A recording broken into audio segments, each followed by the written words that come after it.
Praise the lord. దేవునికి మహిమ కలుగును గాక. దేవుడు వాళ్ళందరినీ ఈ ఆదివారం పునరుత్థాన దినమున ఆశీర్వదించును గాక.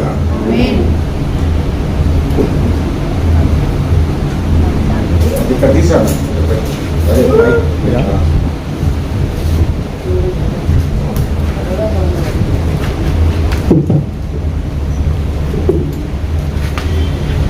మీ మధ్య వాక్య పరిచర్య చేయటానికి దేవుడు నాకు తన కృపను అనుగ్రహించారు.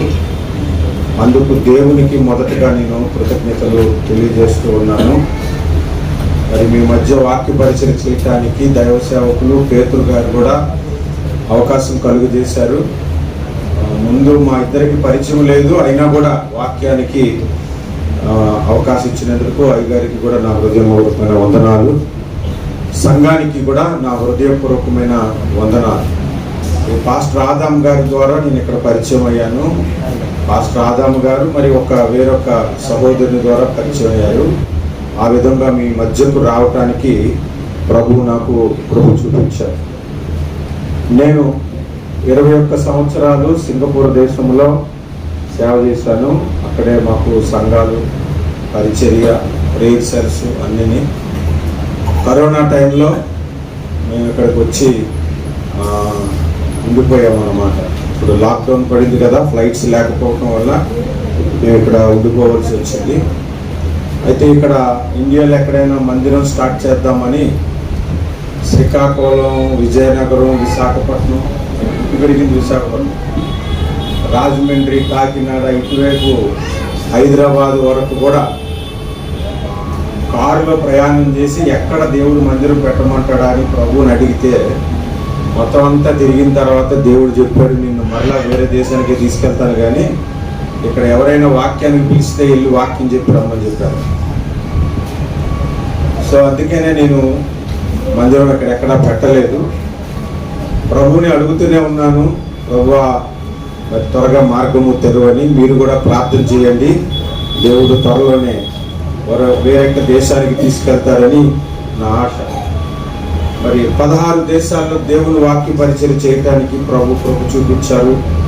ఇండియాలో దాదాపుగా 10 రాష్ట్రాలు వెళ్ళి వాక్య పరిచయం చేశాను. ఎక్కడికి వెళ్ళినా ఎవరో ఒకరు ట్రాన్స్లేటర్ తెలుగులో నుంచి హిందీలోకి, ఎవరు లేకపోతే ఇంగ్లీష్లోనే చెప్పటానికి కూడా ప్రభు కృప చూపించారు. సరే, మీ మధ్యకు నేను వాక్య పరిచర్యకు వస్తున్నప్పుడు మరి సంఘము ఎలాంటిదో, ఎంత ఆధ్యాత్మికమైన స్థితిలో ఉందో నాకు తెలియదు కదా. 1-2 సార్లు మీరు అందరూ పరిచయం అయితే వీళ్ళకి ఈ వాక్యం అయితే అర్థమవుతుంది అన్న ఒక అవగాహన ఉంటుంది. మరి కొత్తగా ఎక్కడికి వెళ్ళినా వాక్యం ఒక లోతు కొంతమంది గ్రహించలేరు. కొంతమంది వాక్యం పైన చెప్పామంటే పెద్దగా ఏం చెప్పలేదని అంటారు. అందుకని ప్రార్థన చేసుకున్నాను, ప్రభువా వీళ్ళందరికీ అర్థమయ్యే రీతిలో ఒక వర్తమానాన్ని ప్రభువా నాకు అనుగ్రహించు. దేవుడు నాకు ఒక వర్తమానాన్ని అనుగ్రహించారు. మనందరికీ బాగా సుపరిచయమైన వాక్య భాగమే. నా సందేశాలు మీరు ఎవరైనా వినాలనుకుంటే నా యూట్యూబ్ ఛానల్లో మీరు చూడొచ్చు. 3000కు పైగా ప్రసంగాలు ఉంటాయి. ఆదికాండము నుండి ప్రకటన గ్రంథం వరకు ప్రతి పుస్తకం మీద బైబిల్ క్లాసులు చెప్పిన సబ్జెక్ట్స్ ఉంటాయి. సరే, మీరందరూ బైబిల్ తెరిచి చూస్తే మార్కు సువార్త 4వ అధ్యాయము. మీరు ఇదివరకు ఇది చదవనిది కాదు, మీరు విననిది కాదు, మీరు విన్నదే, మీరు చదివినదే.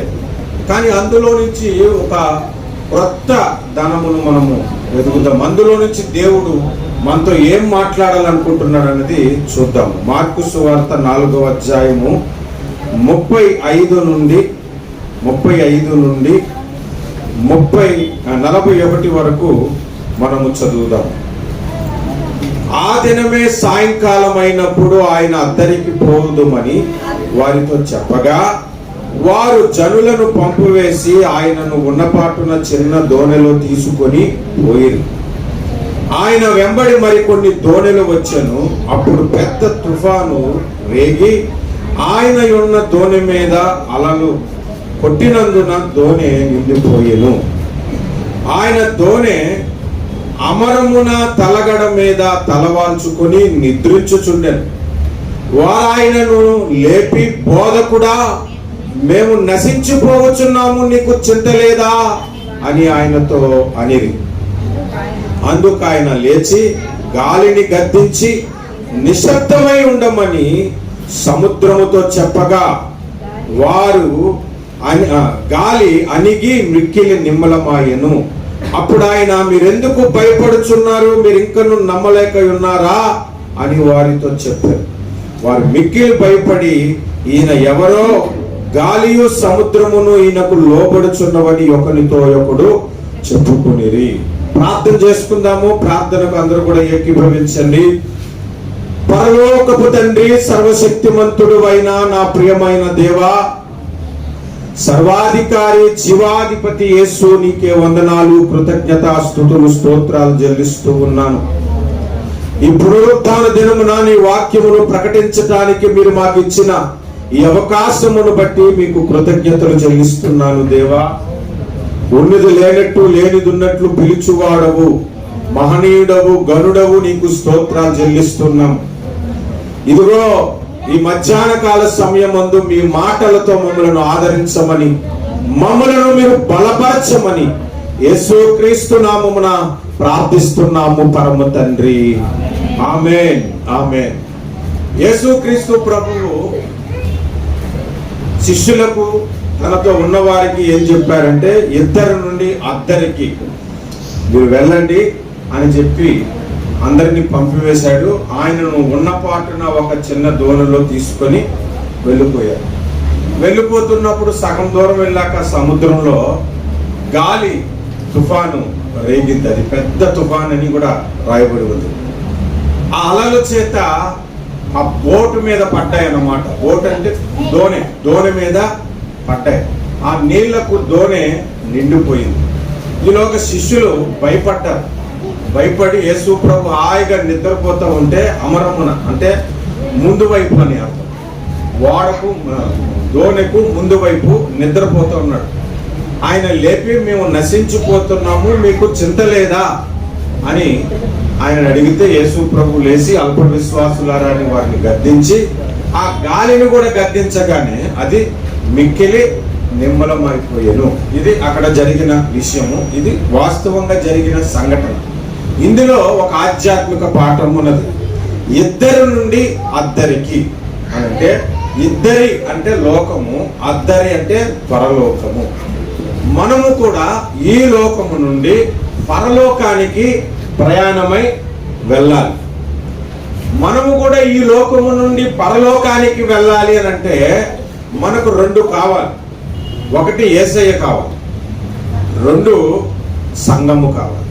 ఓకే, ఒకటి యేసయ్య కావాలి, రెండు సంఘము కావాలి. అందుకనే దోణి అంటే సంఘము అని అర్థం. దోణిలో యేసయ్య ఉండాలి. యేసయ్య ఉన్న దోణిలో మనం ఉండాలి, శిష్యులు ఉండాలి. అప్పుడు మనము ఇద్దరి నుండి అద్దరికి అంటే ఈ లోకము నుండి పరలోకానికి చేరగలుగుతామన్నమాట. ఈ రెండిట్లో ఏది లేకపోయినా, యేసు లేకపోయినా పరలోకానికి వెళ్ళం. ఎందుకంటే నా ద్వారా తప్ప ఎవడను తండ్రి వద్దకు రాడు అని చెప్పి. సంఘము లేదనుకోండి, అసలు యేసు ప్రభు రక్తము కాచిందే సంఘము కొరకు. మరి సంఘములోనే నీవు ఉండకుండా, లేదో నాకు నచ్చిన సంఘానికి అక్కడికి ఇక్కడికి తిరుగుతాను, లేదంటే ఇంట్లోనే ప్రార్థన చేసుకుంటాను అని ఉండిపోతే పరలోకానికి వెళ్ళరు. కాబట్టి ఈ రెండు ప్రాముఖ్యంగా మన జీవితంలో ఉండాలి.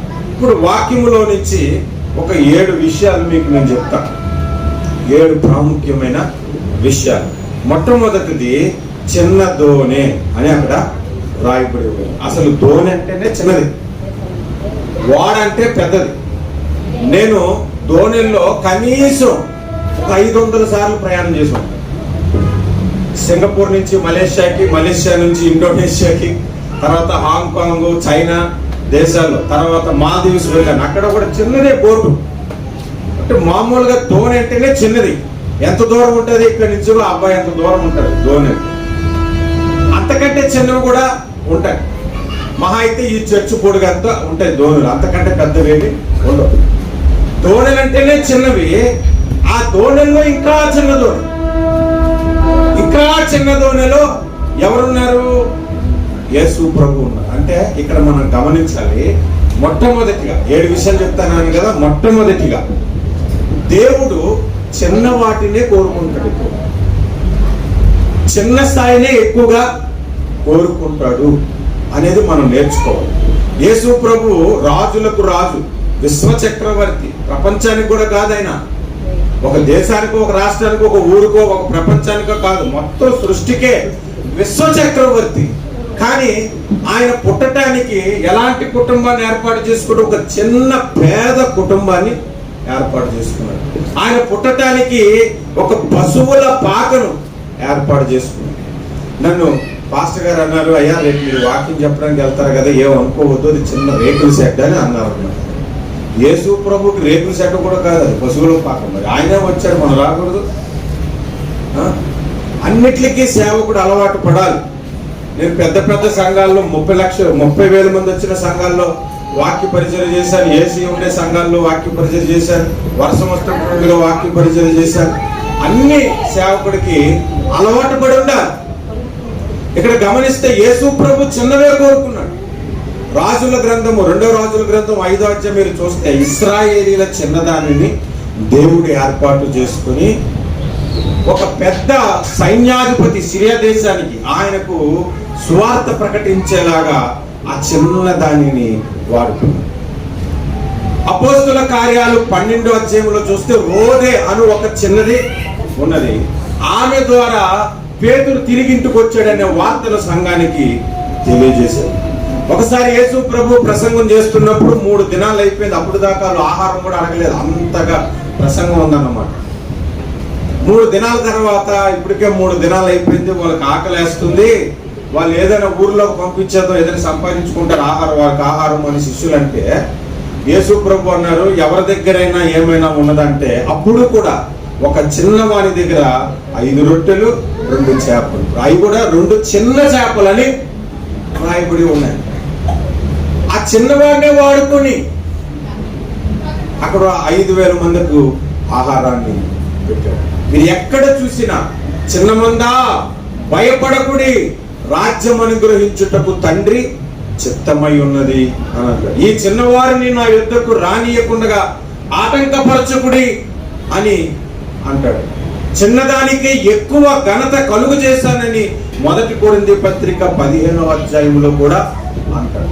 అంటే మీరు ఆలోచించండి, నేను చిన్నోడిని, నా చదువు చిన్నది, నా కులము చిన్నది, నేను ఉంటున్న ఇల్లు చిన్నది, నా కుటుంబము చిన్నది, నా బ్రతుకు చిన్నది, నా ఆయుస్సు తక్కువే అనుకుంటున్నావేమో కానీ యేసు మనలనే దేవుడు కోరుకుంటున్నాడు.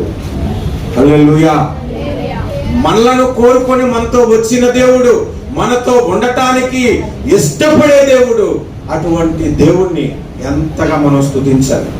ఒక విశ్వ చక్రవర్తి ఒక చిన్న కుటుంబాన్ని ఎన్నుకుంటున్నాడంటే, ఒక విశ్వ చక్రవర్తి పెద్ద చదువు రాని వాడిని ఎన్నుకుంటున్నాడనంటే ఇంకెంతగా మనం ఆయన్ను గణపరచాలి, ఇంకెంతగా మనం ఆయనను స్తుతించాలి, ఎంతగా ఆయనకు మనము కృతజ్ఞత కలిగి ఉండాలి. ఆలోచించండి. ఎప్పుడు కూడా మీ జీవితంలో నేను చిన్నవాడిని అని మీరు అనుకోవటం తప్పేం లేదు. కానీ ఆ చిన్నవాడి కొరకు యేసు ప్రభు ఈ లోకానికి వచ్చాడు. ఆ చిన్న కుటుంబము కొరకు యేసు ప్రభు ఈ లోకానికి వచ్చాడు. చిన్నవారినే ఎన్నుకొని దేవుడు గొప్ప కార్యాలు చేశాడు. విత్తనములన్నిటిలలో ఆవగింజ చిన్నది అని రాయబడి ఉంది. ఆ చిన్న గింజను దేవుడు ఆశీర్వదించిన తర్వాత ఆకాశ పక్షులు వచ్చి దాని మీద రాలునంట, నివాసము చేయనంతగా అంతగా ఆశీర్వదిస్తాడు. మీరు బైబిల్లో ఎక్కడ చూసినా చిన్న చిన్న వారినే ఎన్నుకున్నారు. యాకోబు చిన్నోడే, యాకోబుని ఎన్నుకున్నాడు. ఎక్కడ చూడండి చిన్నవారిని ఏర్పాటు చేసుకున్నాడు. దావీదు చిన్నవాడు కాదు, అందరికంటే ఆఖరణ పుట్టినవాడు, చిన్నవాడు. అందరికంటే ఎత్తుగా ఉన్న గొలియాతు పుట్టించాడు, ఆ చిన్నవాడిని తీసుకున్నాడు. ఇంకా మీరు రాజుల గ్రంథం 18వ అధ్యాయం మీరు చదివితే చిన్న మేఘం అంట, అది అరచేయంత మేఘం అంట, మోపైన వాన కురిసిందంట. అసలు ఎంత మేఘానికి మోపైన వాన కురుస్తుందా? నిన్న మొన్న ఫుల్గా మేఘాలు వేసేసి వర్షం పడకుండా వెళ్ళిపోయింది, తర్వాత పడింది అనుకోండి, అలాగా చిన్న దానిని దేవుడు వాడుకొని గొప్ప కార్యాలు చేసే దేవుడిని మనము కలిగి ఉన్నాం. ఇది మొట్టమొదటిది. నేను 7 విషయాలు చెప్తానన్నాను, మొట్టమొదటిది. కాబట్టి మీరు మీ మనసులో ఏం పెట్టుకోవాలంటే, నేను పెద్దగా చదువుకోలేదు, నాది చిన్న కుటుంబం, పేద కుటుంబం, నాకు పెద్ద స్థాయి లేదని నువ్వు అనుకోవద్దు. ఎందుకంటే యేసయ్యను ఎరిగిన నీవు ఉన్నత స్థితికి ఆయనను ఒక రోజు మిమ్మల్ని తీసుకొని వెళ్తాడు. చూడండి, పెద్ద పెద్దోళ్ళు ఉన్నారు, బాగా డబ్బున్నోళ్ళు, కోట్లకు పగడలెత్తినోళ్ళు ఉన్నారు, బాగా చదువుకున్న ఇంజనీర్లు, డాక్టర్లు, సైంటిస్టులు ఉన్నారు.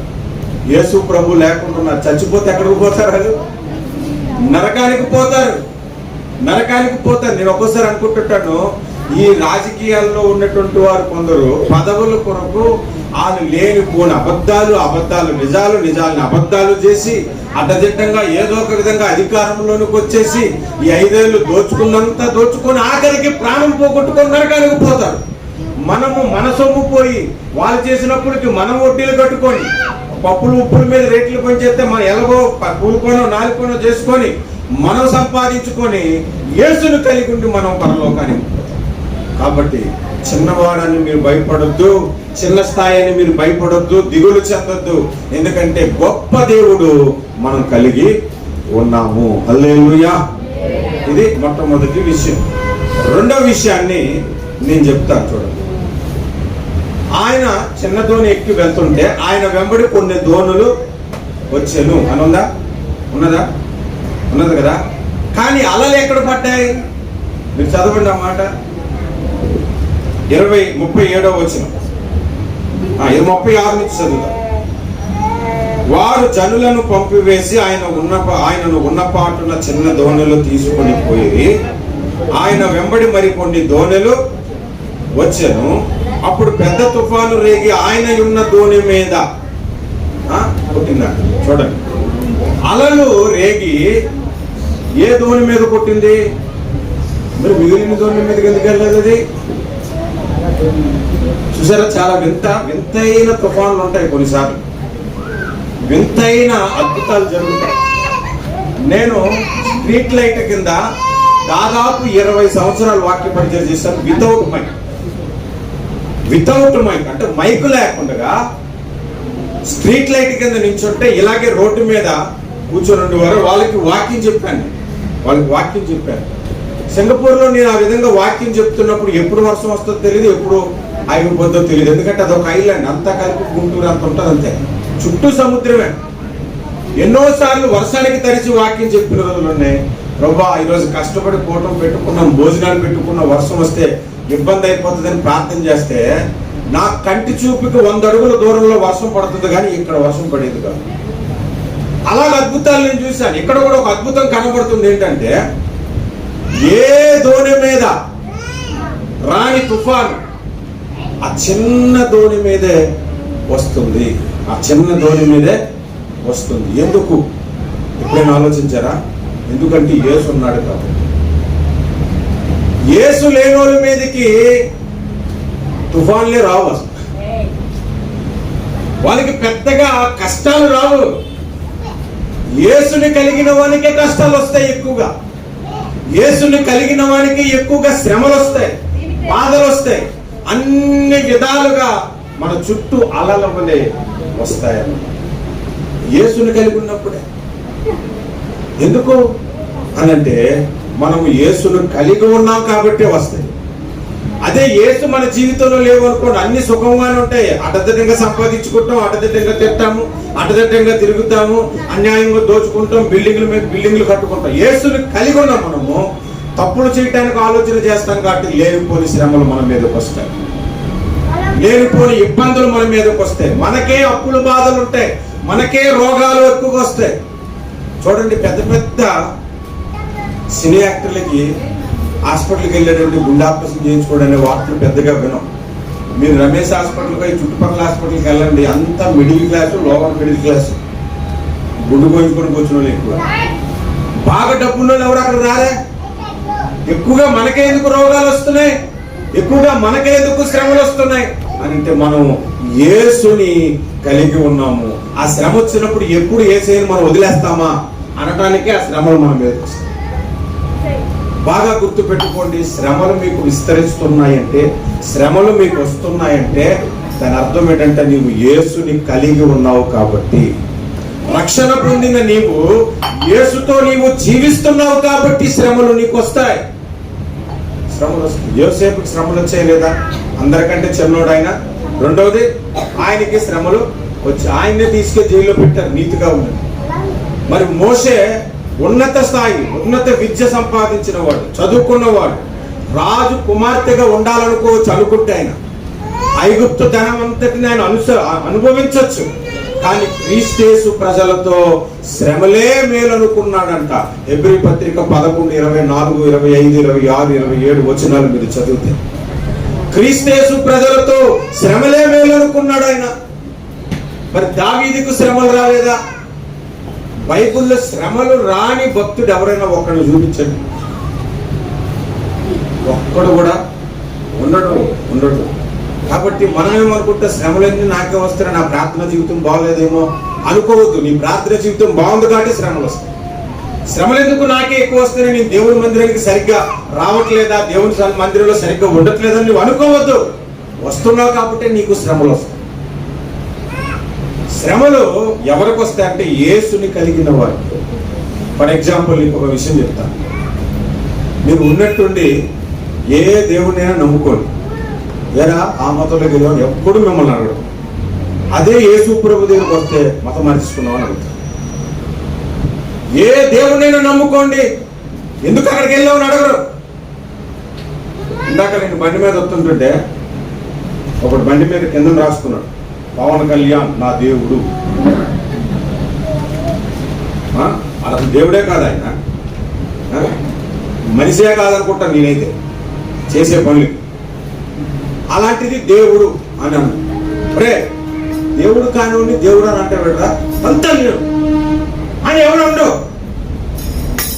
కానీ యేసు ప్రభువుని నమ్ముకుంటుంటే చేరిపోయావా? మతం మార్చి తీసుకున్నావా? నువ్వు మానతావా మానవా చచ్చు అని ప్రతి ఒక్కడు అన్నాడు. ఎందుకంటే యేసుని మనం కలిగి ఉన్నాం కాబట్టి అలలు మనకి వస్తాయి. అదే నువ్వు వెళ్ళి ఒక చెట్టును చూపించి ఇదే నా దేవుడు అని చెప్పి పూజించావుకో, ఎవరా బుద్ధుందిరా చెట్టును దేవుడు అని అంటున్నావు అని ఎవడు నిన్నేమన్నావు. కానీ యేసు ప్రభుని ఆరాధిస్తానంటేనే శ్రమలు వస్తాయి. యేసు ప్రభుని ఆరాధిస్తానంటే మనుషుల దగ్గర నుంచి శ్రమలు వస్తాయి, దుష్టుని దగ్గర నుంచి శ్రమలు వస్తాయి, లోకరీతిగా శ్రమలు వస్తాయి, రాజకీయంగా శ్రమలు వస్తాయి. అన్ని కోణాల్లో కూడా శ్రమలు మన దగ్గరికి వస్తూనే ఉంటాయి. ఇది రెండవది మనం గమనించాల్సింది. శ్రమలు వస్తున్నప్పుడు భయపడొద్దు, మనకి జీవ కిరీటము ఉన్నది. హల్లెలూయా, హల్లెలూయా. అయ్యో నాకేటయ్యా ఈ శ్రమలు వచ్చేసి, ఏంటి నాకు ఈ బాధలు వచ్చేసాయి, ఇదేంటి సాతాను నన్ను శోధించేశాడు, ప్రభు ఆ సాతాను వెళ్ళగొట్టు అనుకుంటారు. కానీ ఆ శ్రమలు దేవుడే నీకు అనుగ్రహించాడు. ఎందుకంటే నీతో పాటు యేసున్నాడని నీకు ఒక సాక్ష్యం. అది ఒక సింబాలిక్ గా దేవుడు మనకి పెట్టాడు. హల్లెలూయా. కనుక శ్రమలు వచ్చినప్పుడు భయపడద్దు. అలలు ఎగసి మన మీద పడినప్పుడు, శ్రమలనే అలలు, శ్రమలనే రోగాలు, శ్రమలనే బాధలు, శ్రమలనే నిందలు నీ మీదకు వచ్చినప్పుడు భయపడద్దు. యేసు ప్రభు ఏం చెప్పాడు? నా నిమిత్తం మీకు ద్వేషం కలుగుతుంది, మిమ్మల్ని లోకములో ద్వేషిస్తారని చెప్పాడు. నా నిమిత్తం మిమ్మల్ని చెడ్డ మాటలు పలుకుతారు, నిందలు మోపుతారు, మీరు భయపడకండి, సంతోషించి గంతులు వేయండి అని చెప్పాడు. మనమేమో శ్రమలు రాగానే ఆ శ్రమ కొరకు ఉపవాస పూర్ణం పెట్టేసుకొని ప్రార్థన చేసి దాన్ని తొలగించుకోవాలనుకుంటాం. మనం చేయాల్సిన పని ఏంటో తెలుసా? శ్రమ కలిగినప్పుడు ప్రభువా ఈ శ్రమను జయించుట కొరకు ఉపవాస పూర్ణం పెట్టు. శ్రమను తప్పించుకోవట కొరకు కాదు, శ్రమను జయించుట కొరకు ప్రార్థన జీవితాన్ని పెట్టుకో. శ్రమను ఎస్కేప్ చేయటానికి కాదు, శ్రమను స్కిప్ చేయటానికి కాదు. యాడ్ స్కిప్ చేసినట్టు స్కిప్ చేసేయగలిగితే శ్రమలను ఇంకేముంటుందండి? ఆ యాడ్లు వచ్చేటప్పుడు కొంతమంది యూట్యూబ్లో చూస్తాం, కొన్ని స్కిప్ చేయడం కావా, ఓపిక ఎప్పుడవుతా అని చూస్తాం. అలాగా మన జీవితంలో శ్రమలను దేవుడు తొలగించేంత వరకు జాగ్రత్త పడాలి. ఆ శ్రమను జయించటం నేర్చుకునే ప్రార్థన ఏదో మనము చేయగలగాలి. హల్లెలూయా. ఇది రెండవ విషయం. ఎన్ని విషయాలు చెప్పాను? మొట్టమొదటిది చిన్న దోణి. రెండవది యేసున్న దోణిలోనే అలలు వస్తాయి. హల్లెలూయా. మూడవది మీరు చూడండి, మార్కు సువార్త 4వ అధ్యాయము 37. అప్పుడు పెద్ద తుఫాను రేగి. చూడండి అక్కడ ఏముంది? ఏం తుఫాన్ అది? తుఫాను వేరు, పెద్ద తుఫాను వేరు. అవునా? చిన్నోడు పెద్దోడికి తేడా ఉంటుందా లేదా? ఏది? చిన్న తుఫానికి పెద్ద తుఫానికి తేడా ఉంటుందా లేదా? పెద్ద తుఫాను దేని మీద? చిన్న దోణి మీద. పెద్ద తుఫాను ఎవరి మీద? చిన్న దోణి మీద. మీకు ఒక విషయం తెలుసా? పిచుకు మీద బ్రహ్మాస్త్రం ఏంటరా అంటారు కొంతమంది. తెలుసా? మీరు ఎప్పుడైనా అన్నారా? పిచుకు మీద బ్రహ్మాస్త్రం అంటే అది ఇంకా దానికి తిరిగిలేని శక్తి ఉంటుందంట. పిచ్చుకంటే అది చాలా చిన్న ప్రాణి, దాని మీదకి ఉపయోగించడం ఏంటి అన్నట్లుగా మనమేమో పిచ్చుకలు లాంటి చిన్న బ్రతుకులు, మన మీదకే పెద్ద తుఫాను రావడం ఏంటి అంటే అక్కడ మనం గమనించాల్సిన ఒక విషయం ఉంది. అక్కడ మనం మొదట పిచ్చుకులమే. యేసుని కలిగిన తర్వాత మనం పిచ్చుకులం కాదు, మనమే తుఫానుకు మించిన శక్తిమంతులం. కాబట్టి అంత తుఫాను మన మీదకి వచ్చింది. హల్లెలూయా. అర్థమైందా? మీకు అర్థమైందా? నీలో యేసు ఉన్నాడు కాబట్టి అంత తుఫాను వచ్చింది అంటే అర్థం ఏంటంటే ఆ తుఫాన్ని ఎదిరించే శక్తి నీలో ఉన్నదనే దేవుడు పంపించాడు. ఇప్పుడు తుఫాను వచ్చేసింది, మీరు నశించిపోతున్న శిష్యులు యేసు ప్రభు లేకపోతే యేసు ప్రభు ఏమన్నాడు? అల్ప విశ్వాసులారా, దీనికే భయపడిపోతున్నారా అని ఆయన గద్దించాడా లేదా? అంటే అర్థం ఏంటో తెలుసా? అది నీ దృష్టికి చిన్నదే, నువ్వే పెద్దదని భయపడుతున్నావు. నీవు లేచి దాన్ని గద్దించు. ఓ నేనుండే స్థితి ఎంత, నాకు 30 లక్షల రూపాయలు అప్పు వచ్చింది, యేసు నామమున నేను దాన్ని గద్దిస్తున్నానంటే అది పోతుంది. నా బ్రతుకు చిన్నదే, నాకే పెద్ద రోగం వచ్చింది అని అనుకుంటున్నావేమో. నీకు విశ్వాసము చేత దాన్ని గద్దించు, ఆ రోగం ఒక రోజు నీ యొద్ద నుండి వెళ్ళిపోతుంది. మీకు ఒక విషయం చెప్పనా? పెద్దవాళ్ళ మీదకు చిన్న తుఫాన్లు, చిన్నవాళ్ళ మీదకు పెద్ద తుఫాన్లు వస్తాయి. మీరు గమనించండి. ఒక పెద్ద పాస్టర్ గారు ఉన్నారు రాజమండ్రిలో, ఒక పాస్టర్ గారు. ఆమెకంట కడుపులో నొప్పి వచ్చింది. హాస్పిటల్కి వెళ్తే చిన్న గడ్డ ఉందమ్మా ఇక్కడ, అది తీసేయాలి అన్నారట. రెండో రోజు రమ్మన్నారు ఆపరేషన్. వెళ్ళింది ఉదయం 9 గంటలకి, 10 గంటలకి ఆపరేషన్ అయిపోయింది. 3 గంటలకి ఇంటికి పంపించేశారు. పెద్ద పాస్టర్కి వచ్చింది ఏంటనుకున్న చిన్న తుఫాన్. ఆమె సాక్ష్యం చెబితే దేశాలు దాటి వెళ్ళిపోయింది. మరి కొంతమంది పాస్టర్లు, ఉదాహరణకి నా భార్య, మాది చిన్న కుటుంబమే, హార్ట్ సర్జరీ అయింది, బ్రతకరని చెప్పారు 15 నిమిషాల కంటే. హార్ట్ సర్జరీ పెద్దదా లేకపోతే చిన్న గడ్డ తొలగించడం పెద్దదా? పెద్దది కదా. మేము సాక్ష్యం చెప్పాం ప్రభు కొరకు, కానీ అది ఎవరికి 10 మందిలోకి వెళ్ళలేదు. మనకేమో పెద్ద తుఫాను వచ్చింది, ఎందుకు?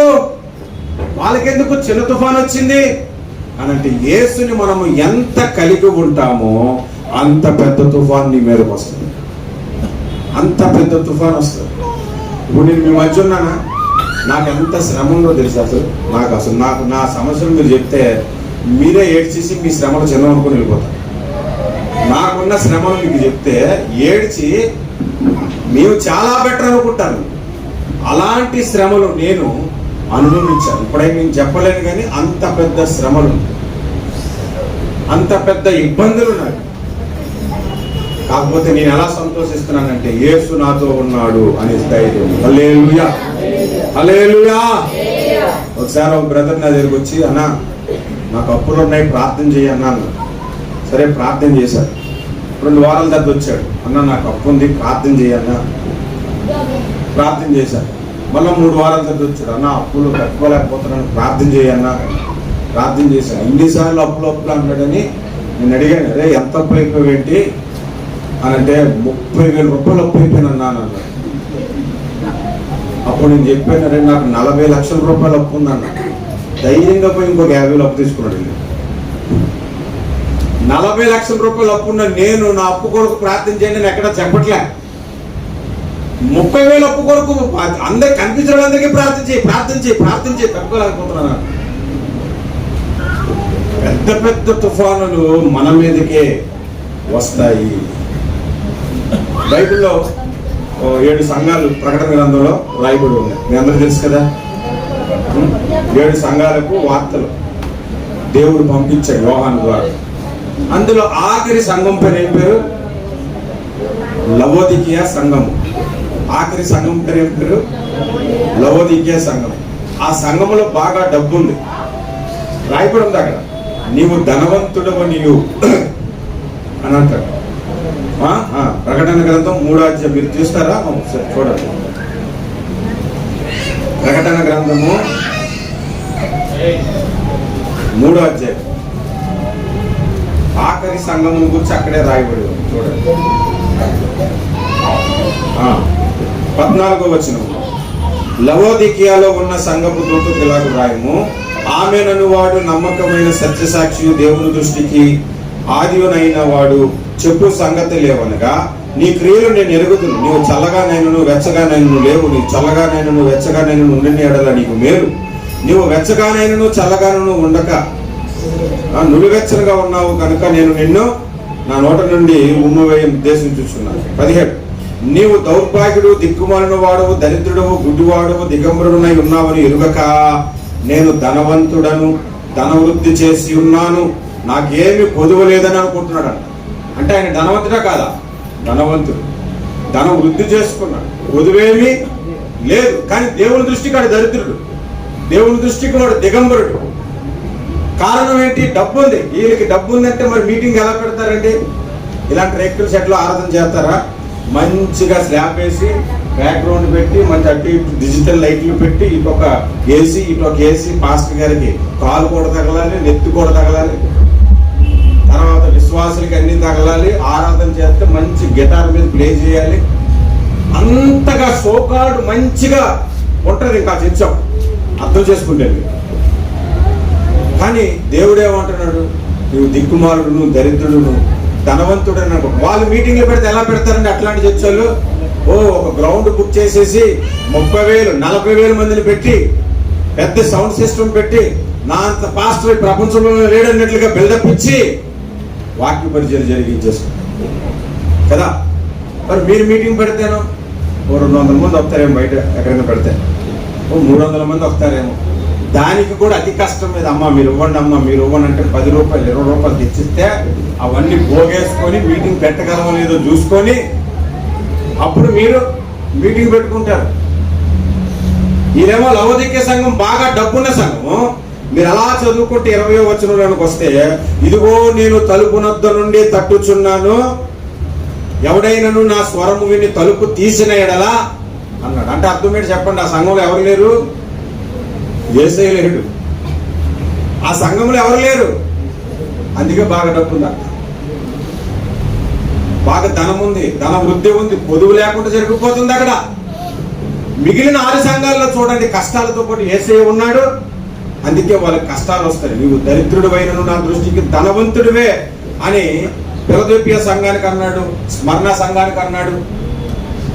అంటే మీరు ఆలోచన చేయాల్సిన ఇక్కడ 3వ విషయం ఏంటో తెలుసా?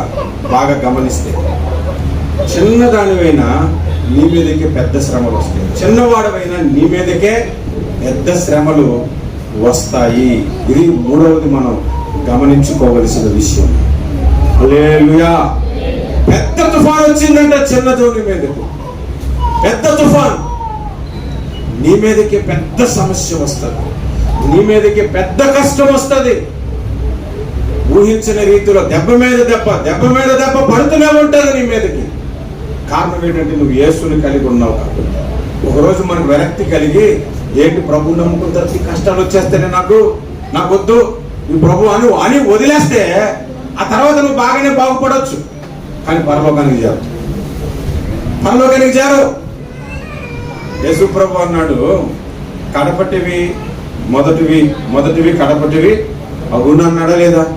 కడపటి వారు మొదటివారు కడపటి వారు. ఇక్కడ అంతా మన పెద్ద ఎవరికి కనబడం. ఏదో రిక్షా తొక్కుంటున్నాం, ఆటో తొక్కుంటున్నాం, ఏదో బండి షాప్ పెట్టుకున్నాం, ఏదో పానీపూరి షాప్ పెట్టుకున్నాం, దేవుని సన్నిధికి మొత్తం చేసుకుని వెళ్ళిపోతున్నాం. మనమే అనుకుంటాం పరలోకంలో మన స్థితి ఉన్నతంగా ఉంటుంది. పెద్ద పెద్ద బడా చర్చలను పెట్టుకొని అయ్యి చేసి మోసాలు చేసి బైబిల్ ఇంతకని చెప్పి కచ్చిపులు అమ్మి నూనెలు అమ్మి చేసుకొని ఉంటారు చూసారు, వాళ్ళ స్థాయి తగ్గిపోతుంది. ఉన్నత స్థితికి నీకు కావాలంటే ఎన్ని శ్రమలైనా భరించు, వాటిని ఎదిరించు, వాటిని జయించు. హల్లెలూయా, దేవునికి స్తోత్రం. సరే, నాలుగో విషయానికి వెళ్దాం. నాలుగో విషయం ఏంటంటే మార్కు సువార్త 4వ అధ్యాయము.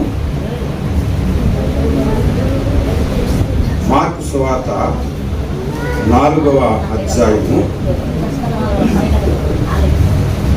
37 మళ్ళా చదువుదాం. అప్పుడు పెద్ద తుఫాను రేగి ఆయన ఉన్న దోణి మీద అలలు కొట్టినందున దోణి నిండిపోయేను. దోణి ఏమైంది? దోణి నిండి పోయింది. ఇదే మాట, ఇదే సందర్భము మత్తయి సువార్త అలల చేత బోటు కప్పబడేను. కప్పటం అంటే ఏంటి?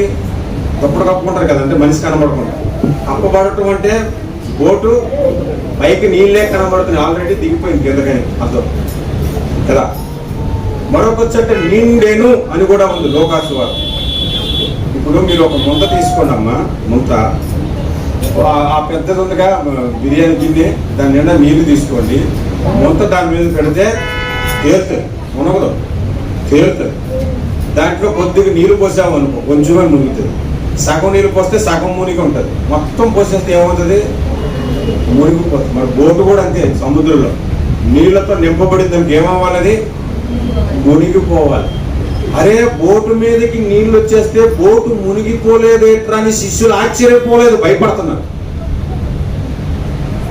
అర్థమవుతుందని చెప్తుంది. బోటు మునిగిపోలేదేంటి, మునిగిపోవాలి కదా అని వాళ్ళు ఆశ్చర్యపోవలసింది పోయి ఇంకా మునిగిపోతామేమో అని భయపడుతున్నారు. అందుకే యేసు ప్రభు వాళ్ళని గద్దించాడు. ఎందుకు మునిగిపోలేదు తెలుసా? యేసయ్య ఉన్నాడు కాబట్టి. హల్లెలూయా. యేసు ఉన్న బోటు ఎప్పటికీ మునిగిపోదు. చప్పట్లు కూడా దేవుని మునిగిపోదు. యేసు ఉన్న బోటు ఎప్పుడు మునిగిపోదు. యేసు ఉన్న జీవితం ఎప్పుడు పూర్తిగా మునిగిపోదు. మునిగిపోయినట్లు అందరికీ కనబడుతుంది కానీ ఉపయోగకరంగానే ఉంటుంది అది. హల్లెలూయా. ఎందుకు మునిగిపోతుంది చెప్పండి? యేసు ప్రభువే సముద్రాన్ని సృష్టించాడు, సముద్రాన్ని ముంచేస్తుంది యేసు ప్రభు. దాని సృష్టికర్తే అక్కడ ఉన్నప్పుడు సముద్రం అనుకుంది ఎంతైనా ఎగిసి పడవచ్చు, కానీ ఆయన మనం ముంచలేము. ఎందుకంటే ఆయన కలుగు చేస్తే పుట్టింది, ఆయన కలుగు చేస్తే పుట్టింది. యేసు ప్రభుని ఎవరైనా చంపగలరా? మీరు చెప్పండి. అదేంటంటే చంపేశారు కదా అని మీరు అంటారు. చంపగలరా? యేసు ప్రభు అన్నాడు, నా అంతటా నేను వస్తే కానీ నన్ను ఎవడు తీసుకెళ్ళాడు అన్నాడు. రెండోది, నా అంతటా నేను ప్రాణం పెడితే తప్ప ఎవడు నా ప్రాణము. ఆయన పెట్టాలనుకునేటప్పుడే ప్రాణం తీయగలిగారు, కానీ తీయగలరా? తీయలేరు. అలాగే యేసు ప్రభుని సముద్రం ముంచగలదా? ముంచలేదు. అప్పుడు శిష్యులు ఏమని ఆశ్చర్యపడిపోవాలి? అరే, బోటు ఎందుకు మునిగిపోలేదు అని ఆశ్చర్యపోవాలి. మీరు కూడా ఎలా ఆశ్చర్యపోవాలంటే, నా జీవితంలో ఇన్ని శ్రమలు వస్తున్నా నేను ఇంకా నశించిపోలేదే, నేను ఇంకా సజీవుడినై ఉన్నానే, ఇది ఆశ్చర్యం కాదా? నా దేవుడు నన్ను బ్రతికించడం లేదా అని ఆశ్చర్యపోవాల్సింది పోయి, ప్రభువా నేను భయపడిపోతున్నాను, ఇంకా అయిపోతానేమో, చచ్చిపోతానేమో, లాస్ట్ స్టేజ్ అని అనుకుంటున్నావు నువ్వు. అలాంటి స్థితి మనకు కలుగుచేది. అసలు మన దేవుడు ఎట్లాంటి తెలిసి అంటే రెండు విషయాలు చెప్తాను. మీ జీవితంలో గుర్తుపెట్టుకుంటే మీ జీవితంలో ఎదుగుదలే. రెండు విషయాలు మీరు తెరిచి చదువుకుంటే చదువుకున్న తర్వాత యెహెజ్కేలు గ్రంథం 37వ అధ్యాయంలో ఎముకల లోయ కనబడుతుంది. మీరు పాడతారు కదా, ఎండి నా ఎముకలన్నీ అని కదా, ఎముకల లోయ కనబడుతుంది. దేవుడు యెహెజ్కేలుతో మాట్లాడుతున్నాడు, ఆ ఎముకలు బ్రతుకుతాయా? ఏమో ప్రభు అన్న, బ్రతుకుతాయి లేదనంటే నువ్వు అనుకుంటే బ్రతుకుతాయి ప్రభు అని. అయితే నువ్వు మాట్లాడి బ్రతికించాను. నేను వెళ్ళి మాట్లాడితే ఎముకల మీదకి మాంసం వచ్చింది, గుండెకాయ వచ్చింది, పేగులు వచ్చేసి, తలవరెంటుకలు వచ్చే, చర్మం వచ్చింది. జీవం వచ్చినట్టు మాట్లాడుకున్నాడు, జీవం వచ్చేసింది. మీరు అలాగ చదువుకుంటూ 11లోకి వస్తే ఆ ఎముకలు ఇశ్రాయేలీలను సూచించుచున్నవి. మా ఆశలో విఫలమైనని మేము అనుకుంటుంది, కానీ దేవుడు దాన్ని బ్రతికించి ఎముకలను కూడా బ్రతికించగలిగిన దేవుడు పూర్తిగా శిథిలమైపోయిన నీ జీవితాన్ని బాగు చేయగలడు. అబ్రహాము ఏమని నమ్మాడో తెలుసా అండి? ఇస్సాకును బలి ఇమ్మని అడిగితే, నేను బలి ఇస్తాను, ఇచ్చిన తర్వాత చచ్చిపోయిన నా కుమారుడు. ఆయన బలి ఇవ్వటం అంటే కత్తితో తలకాయ మీద వేస్తారు, తల అటు పడిపోతుంది, మొండి ఇటు ఉండిపోతుంది. తర్వాత కట్టెల మీద పెట్టాడు కదా, నిప్పు పెడతారు కదా, పెట్టిన తర్వాత ఏమవుద్ది? కాలిపోతుంది. కాలిపోయిన తర్వాత అబ్రహాం ఏమడద్దు అనుకున్నాడు తెలుసా? మనసులో, ఆయన మనసులో అనుకున్నది హెబ్రీ పత్రికలో అంత కాలి బూడిద అయిపోయిన తర్వాత, ప్రభువా నువ్వు అర్పించమను, అర్పించేశాను, నా కుమారుడు నాకు తిరిగి ఇచ్చే అంటే ఆయన నాకు తిరిగి ఇచ్చేస్తాడు అన్నమాట. అంటే మొత్తం మళ్ళీ రివర్స్ అయిపోయి బూడిద మళ్ళీ బాడీ అయిపోయి పడిపోయిన తల అదిగిపోయి సజీవంగా లేచి తిరిగి ఇస్తాడని నమ్మాడు అన్నమాట. అలా నమ్మాడని హెబ్రీ పత్రిక 11వ అధ్యాయం మీరు చదువుకోండి, కనబడుతుంది, మీకు కనబడుతుంది అక్కడ. ఆయన ఉపమాన రీతిగా ఆయన కుమారుని అర్పించి మృతులలో నుండి తిరిగి పొందెను. అది అర్థం. అంటే మన దేవుడు ఎట్లాంటి వాడంటే, ఇంకా నా జీవితం శిథిలమైపోయింది, బూడిదైపోయింది, ఇంక బూడిదైపోయిన తర్వాత ఏముంటుందని నేను అనుకుంటా కూడా దేవుడు దాన్ని బ్రతికించి మరలా నీకు జీవమునిచ్చే దేవుడిని కలిగి ఉన్నావు. ఈ బోటు నీళ్లతో నింపబడింది, కానీ మునిగిపోలేదు. ఎన్నో శ్రమలు వచ్చినా నువ్వు మునిగిపోవు. మనమే కంగారు పడిపోయి కొంతమంది ఇంకా నేను ఈ శ్రమలోకి బయటకు రాని సూసైడ్ చేసుకోవడానికి ప్రయత్నం చేస్తారు. కానీ దేవుడి మీద నమ్మికతో ఉంచితే నీ పరిస్థితి అంతటిని మార్చి మరలా నిమ్మలంగా నీ జీవితాన్ని అనుగ్రహిస్తాడు. హల్లెలూయా, హల్లెలూయా. దోణి నిండిపోయింది కానీ మునిగి పోలేదు. ఇది 4వ విషయం. 5వ విషయానికి వెళ్దాం. 5వ విషయం దయచేసి చూడండి. అలలు ఎగిసి పడుతూ ఉంటే యేసు ప్రభు నిద్రపోతాడు. అసలు అలలు వచ్చినప్పుడు బోట్ ఎలా కదులుతుందో తెలుసా మీకు? అంటే ఎక్స్పీరియన్స్ ఉన్నడే చెప్తారు. మీరు గోదావరి బోట్ ఎక్కారనుకోండి, అది ఇలా కదలదు. ఎందుకంటే గోదావరిలో అలలు రావు, చెరువుల్లోనూ నదుల్లోనూ అలలు రావు. ప్లేన్ నా మోటార్ సౌండ్ వినబడుతుంది, వెళ్ళిపోతుంది. ఎక్కడికైనా వెళ్ళండి. కానీ సముద్రంలో బోట్ ఎక్కారనుకోండి, ఎక్కిన తర్వాత బోటు ఇలా లేచి టప్పని పడుతుంది, మళ్ళీ ఇలా లేచి పడుతుంది. ఎందుకంటే చెప్పాను కదా, 500 సార్లుగా పైగా నేను బోటు మీద ప్రయాణం చేశాను.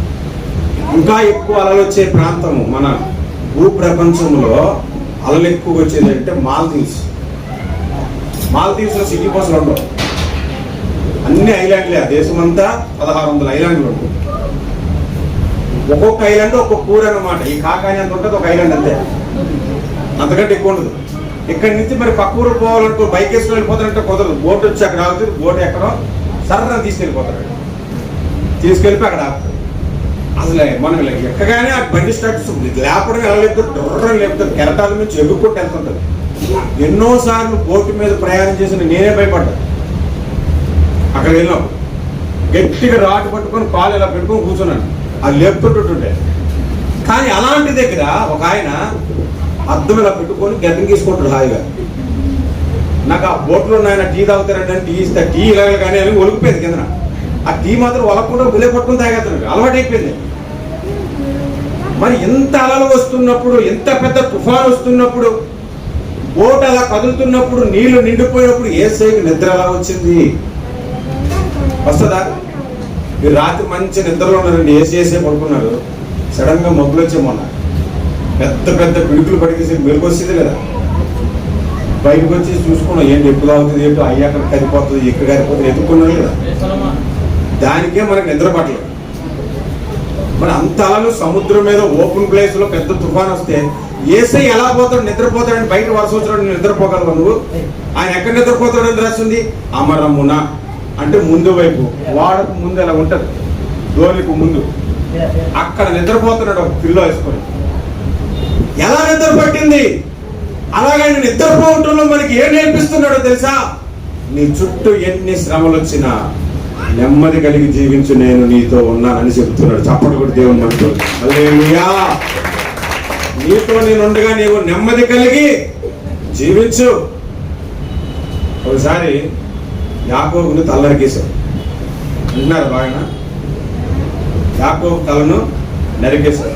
అపోస్తుల కార్యం 12వ అధ్యాయంలో నరికేసిన తర్వాత పేతురుని అరెస్ట్ చేశారు, తీసుకెళ్లి జైల్లో పెట్టారు.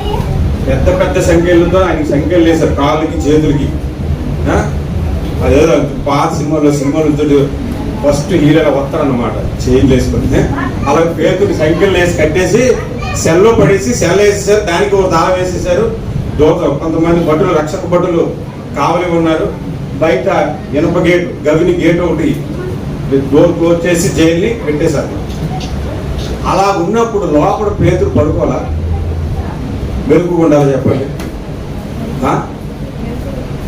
కానీ పేతురు హాయిగా సైనికుల మధ్య నిద్రపోగుచుండెను అని ఉంది. చూడండి బైబిల్లో, మీరు ఎందుకు అనుమానం అవుతున్నారు, మీరు చదువుతారు లేదో బైబిల్ నాకు అర్థం కాదు. అపోస్తుల కార్యాలు 12వ అధ్యాయము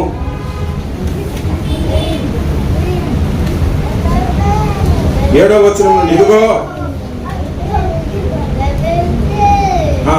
6వ వచనం చూడండి. ఏ రోజు అతనిని వెలుపలకు తీసుకొని రావాలని ఉండగా ఆ రాత్రియే పేతురు 2 సంఖ్యలతో బంధింపబడి 2 సైనికుల మధ్య నిద్రించుచుండెను అను. ఆయన ఏం చేస్తున్నాడు? ఆయన నిద్రపోతున్నాడు. ఎలా నిద్ర వస్తుందండి? ఎవరికైనా నిద్ర వస్తుందా? రాదు. ఆయన ఎలా నిద్రపోతున్నాడు? ఆయన అంటే యేసు ప్రభుని ఎరిగిన వ్యక్తి ఎన్ని శ్రమలున్నా, ఎన్ని ఇబ్బందులున్నా దేవుడు నన్ను తప్పిస్తాడని హాయిగా నిద్రపోతాడు. అసలు ఈయన నిద్రపోతాడు కానీ ఈయన సంఘం నిద్రపోతాడు. అక్కడ ప్రార్థన చేస్తే దేవుడు ఆ ప్రార్థన రాకెట్లకు పరలోకానికి రాకెట్లకి వెళ్ళిన తర్వాత అక్కడి నుంచి రాకెట్లకి దేవదూత దిగొచ్చాడు. ఆయన రావటం, జైల్లోకి వచ్చినప్పుడు ఆ గేటు గవిని అలాగే క్లోజ్ చేసి ఉంది. వచ్చేసాడు లోపల, జైలు గది క్లోజ్ చేసి ఉంది. అయినా లోపలికి వచ్చేసాడు. వచ్చి పేతురు నెల లేపాడు. పేతురు లేకనే సంఖ్యలు ఇలాగ అన్నాడు, తెగిపడిపోయాడు.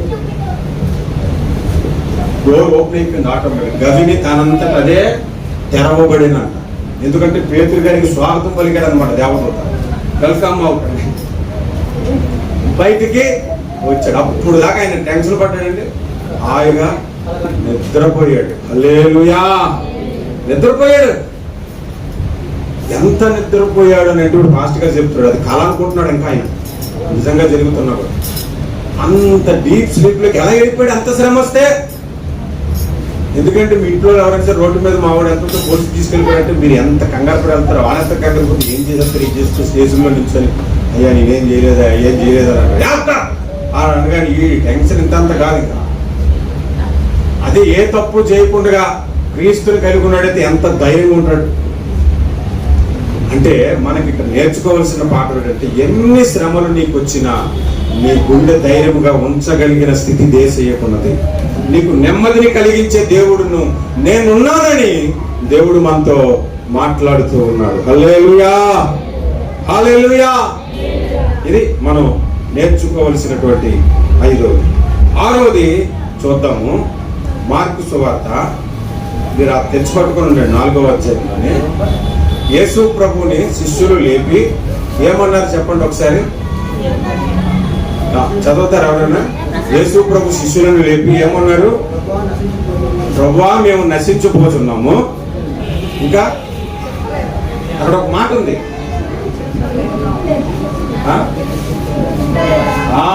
ఏమన్నారు? నీకు చింత లేదా?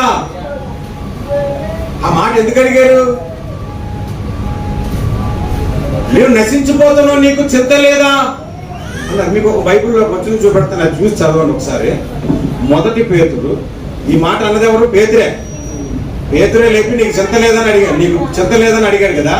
అదే పేతురు తన పత్రికలో 1 పేతురు 5వ అధ్యాయము 7వ వచనంలో ఏమని రాశాడో చూడండి. ఆయన మిమ్మల్ని గురించి చింతించుచున్నాడు కనుక మీ చింత యావత్తు ఆయన మీద వేయుడు అన్నాడు. అంటే ఒకప్పుడు ఆయన ఆధ్యాత్మిక జీవితంలో ఆయన ఎక్స్పీరియన్స్ ఏంటో తెలుసా? మేము మునిగిపోతున్నాం, యేసు ప్రభు పట్టించుకోవట్లేదని ఎక్స్పీరియన్స్. కానీ ఆత్మలో ఎదిగాక ఆయన ఎక్స్పీరియన్స్ ఏంటో తెలుసా? మన చింత ఆయన మీద వేసేలా ఆయన అన్ని చూసుకుంటాడు. అంత స్థితికి ఎదిగాడు ఆయన. మన కొరకు చింతించున్నాడు. మీకు ఒక విషయం చెప్తాను, మీ అమ్మైనా నీ కొరకు చింతించదేమో. ఆడపిల్లలకైతే పెళ్లి చేసిన తర్వాత ఇంకా అమ్మ చింతించడం మానేది. ఆ ఇచ్చి సంగతి ఒకటి ఆ పడతారులే బాధలు. తల్లి ఫాదర్ అయినంతే, పిల్లలైనంతే. ప్రతి ఒక్కరూ కొంతకాలమే చింతిస్తారు, అసలు కొంతమంది అది కూడా చింతించరు. కానీ నువ్వు పుట్టి పెరిగినంత వరకు, నీవు చనిపోయేంత వరకు నీ కొరకు చింతించే వ్యక్తి ఒకడు ఉన్నాడంటే ఆయన నజరేయుడైన యేసు. నజరేయుడైన యేసు నీ కొరకు చింతిస్తున్నా. అసలు ఒక మాట ఉంటుందండి, ముదిమి వచ్చే వరకు నిన్ను ఎత్తుకొనివాడను అన్నాను. ఒక వయసు వచ్చాక తల్లిదండ్రులు కూడా ఎత్తుకోరు, కానీ ముదిమి వచ్చే వరకు నిన్ను ఎత్తుకుంటానంటే అర్థమేంటో తెలుసా? నువ్వు చచ్చిపోయేంత వరకు నీ చింత యావత్తు నా మీద నేను చూసుకుంటా, నీ బాధ అంతా నా మీదే నేను చూసుకుంటా అని చెప్పే దేవుడిని మనం కలిగి ఉన్నాం. హల్లెలూయా. ఈ వచనాన్ని మీరు పట్టుకొని మీరు ప్రార్థన చేయండి. ప్రభువా, నా చింత ఇది నీకు అప్పగిస్తున్నాను, నాకు సహాయం చేయను. నీ చింత యావత్తు ఆయన మీద వేయడని బైబిల్ చెప్తుంది. నీకు చింత లేదా అని అడగటం ఏంటి యేసు ప్రభుని? ప్రభువా నువ్వు నశించిపోతున్నావు నీకు తెలియదా అని కూడా అడగొద్దు. నీకు చింత లేదని అడగొద్దు. ఆయనకు తెలీదా? మీ ఇంట్లో ఆహారం లేదని తెలియదా? మీ ఇంట్లో శ్రమలు ఉన్నాయని తెలియదా? అన్నీ తెలుసు. ఆయన చింతిస్తున్నాడు. ఎందుకు తెలుసా? ఇన్ని శ్రమలు వచ్చాయని చింతించడం కాదు, ఆయన ఒకరికి ఇచ్చేయగలరు కదా. అలాంటి సమయంలో నాకు ఎందుకు ప్రార్థన చేయలేదు చింతిస్తుంది. అలాంటి సమయంలో నా మీద విశ్వాసం ఎందుకు లేదని చింతిస్తున్నాడు. అలాంటి సమయంలో నేను ఉన్నాననే ధైర్యం ఎందుకు ఈడు కోల్పోయాడని చింతిస్తున్నాడు ఆయన. కనుక మనం నేర్చుకోవలసినటువంటి అంటే చింతించకుండా జాగ్రత్త పడాలి. హల్లెలూయా. ఇది 6వది. అమ్మ ఇక్కడి 7దంటూ మనం ముందుకు వెళ్ళవచ్చు. 7వ విషయం మీరు చూడండి.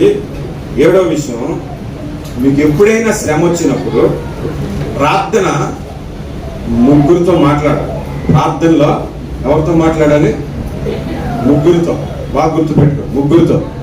ఒకటి దేవుడు, దేవునితో మనం మోకరించి దేవునితోనే కదా మాట్లాడతాం ప్రార్థన.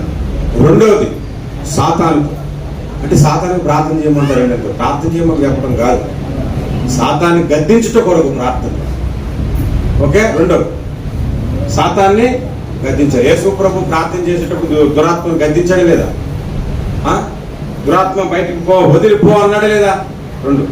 మూడవది సమస్యతో. దేంతో మాట్లాడాలి?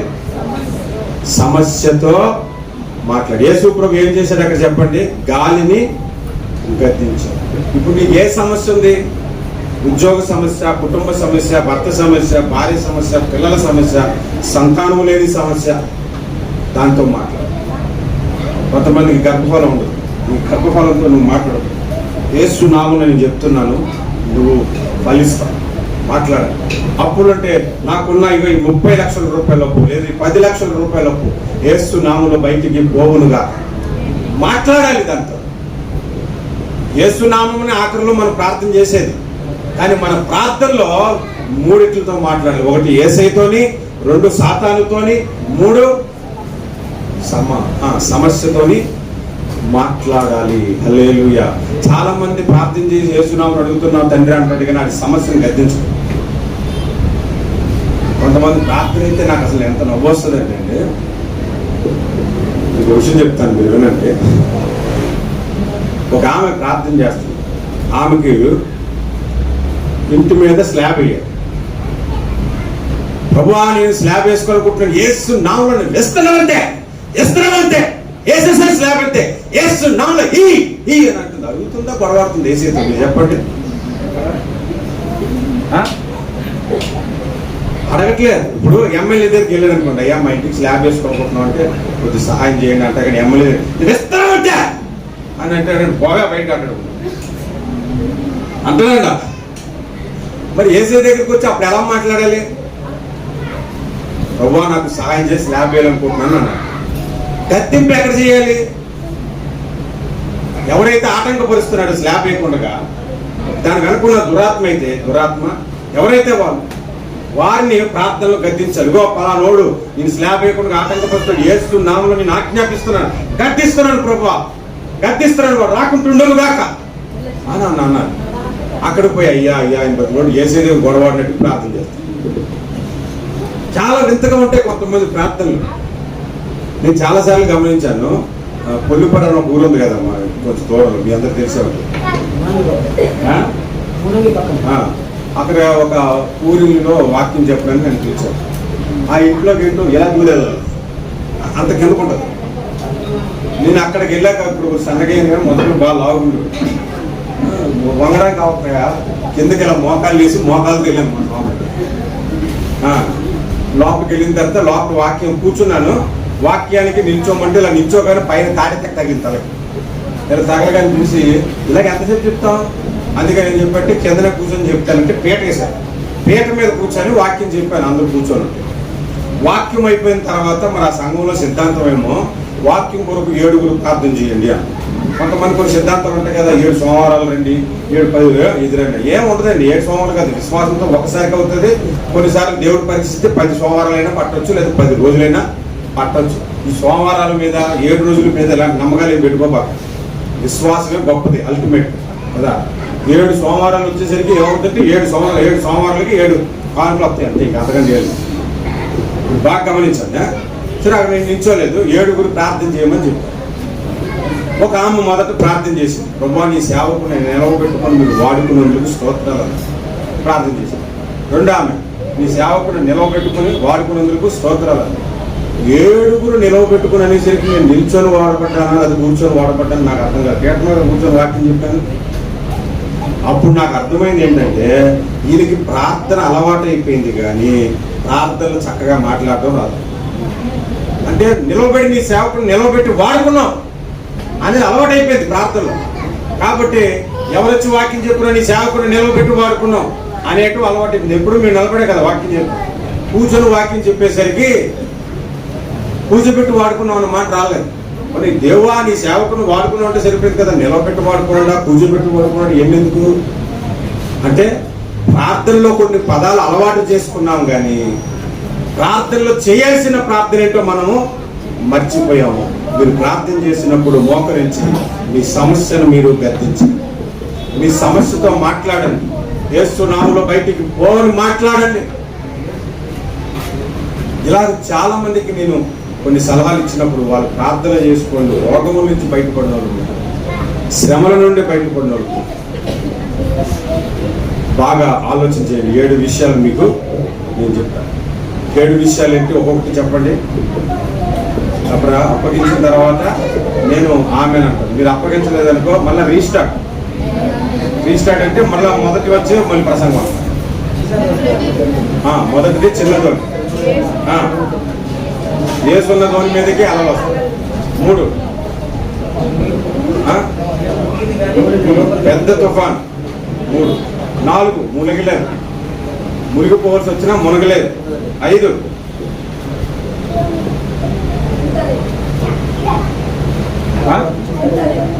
6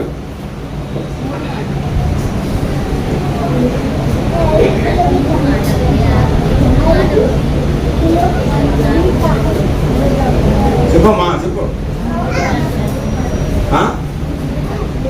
3 సరే చూసారా, ఈ 7 విషయాలలో మనకు ఆధ్యాత్మిక పాఠము కనబడుతుంది. మీరు వాక్యంలోని చాలా విషయాలు తెలుసుకోవాలంటే ఆదికాండం నుండి ప్రకటన గ్రంథం వరకు నా యూట్యూబ్ ఛానల్ సబ్స్క్రైబ్ చేసుకోండి. ప్రతి వచనం మీద వాక్యం పరిచయం, బైబిల్లో ప్రతి వచనం ప్రతి అధ్యాయం మీద వాక్యాన్ని నేను ప్రకటించడం ఉంటాను. మీరు వినండి, మోకరించండి. యూట్యూబ్ ఛానల్ ఎవరో ఏంటంటే పాస్టర్ సుదర్శన్ అంటే వస్తుంది. పాస్టర్ సుదర్శన్ సింగపూర్ కొట్టండి, ఇంకా తొందరగా ఓపెన్ అవుతుంది. లేదంటే నా తర్వాత ఒక కార్డు ఇస్తాను, దాని మీద మీరు చూసి ఒకరు రాసుకోవచ్చు. లేచి నిల్చుందామా, ప్రార్థన చేద్దాము. ముగింపు ప్రార్థన. మీరున్న స్థలంలోనే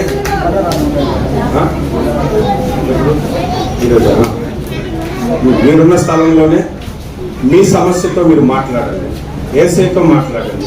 సమస్య వెనుకున్న దురాత్మను గద్దించండి. శ్రమలు వస్తున్నాయంటే భయపడద్దు, దాన్ని జయించడానికి దేవుడు ఇచ్చాడండి. గొప్ప దేవుడిని మనం కలిగి ఉన్నాము. ప్రార్థన చేసుకుంటాం. ప్రేమ కలిగిన మా ప్రియ పరలోకపు తండ్రి, మా చిన్న దోణులో ఉన్నందుకు స్తోత్రాలు. మా మీదకు శ్రమలను అలలు వస్తున్నా మీరు మాకు ధైర్యమునిస్తున్నారు. మీరు మాకు నెమ్మదినిస్తున్నారు, మాకు చింత లేదని చెబుతున్నారు. అయా చింతించొద్దని చెబుతున్నారు. మీరు బలముగా ఉండమంటున్నారు, ధైర్యముగా ఉండమంటున్నారు. అయా సమస్యతో మాట్లాడమంటున్నారు. అనేక రీతులుగా మీరు మాట్లాడిన ప్రతి మాటను బట్టి మీకు స్తోత్రాలు చెల్లిస్తున్నాం. నీ కృపా కనికరముల చేత మమ్మలను నడిపించి మహిమ తెచ్చుకున్నామని ఇదిగో వచ్చిన బిడ్డలందరినీ దీవించండి. వారి వారి సమస్యలను యేసు నామములో నేను గద్దిస్తున్నాను. ఆ సమస్యలు వెనుకున్న దురాత్మ బంధింపబడును గాక. మా సమస్య వెనుకున్న దురాత్మ బంధింపబడును గాక. సమస్య ప్రతిదీ కూడా తొలగింపబడును గాక. సహాయం చేసి నడిపించమని యేసు నామమున ప్రార్థిస్తున్నాము పరమ తండ్రి. ఆమేన్, ఆమేన్, ఆమేన్. థ్యాంక్ యూ అండి. అందరికీ వందనాలు.